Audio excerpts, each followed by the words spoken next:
துணை முதல்வர் உதயநிதி ஸ்டாலின்.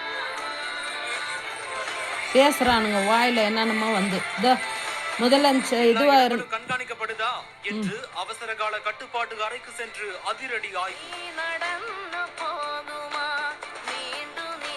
அப்படியே முறிஞ்சு கொட்டிக்கிறாளுங்க. கொட்டும் மழையையும் பொருட்படுத்தாமல் மக்களுக்காக ஒவ்வொரு இடங்களையும் தேடி சென்று ஆய்வு செய்து வரும் துணை முதல்வர். இன்னும் என்னத்தான் இவங்களுக்கெல்லாம் செய்யணும்னு தெரியல.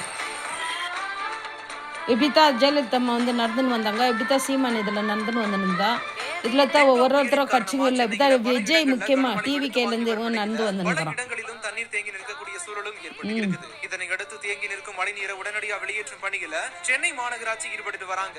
இந்த நிலையில தான் துணை முதல்வர் உதயநிதி ஸ்டாலின் புரசைவாக்கம் பகுதிக்கு நேரடியாக சென்று தேங்கி நின்ற மழைநீர்ல நடந்து சென்று ஆய்வு பணிகளை மேற்கொண்டிருக்காரு. அதோடு மட்டும் இல்லாம அவசர கால கட்டுப்பாட்டு அறைக்கும் நேரடியாக சென்று பணிகள் குறித்து கேட்டு தெரிஞ்சிருக்காரு. இன்னும் என்னத்தான் ஒரு மனுஷன் பண்ணிக்கிட்டு இருப்பான், எவ்வளோ பண்ணாலும் வந்துடுறானுங்க. என்ன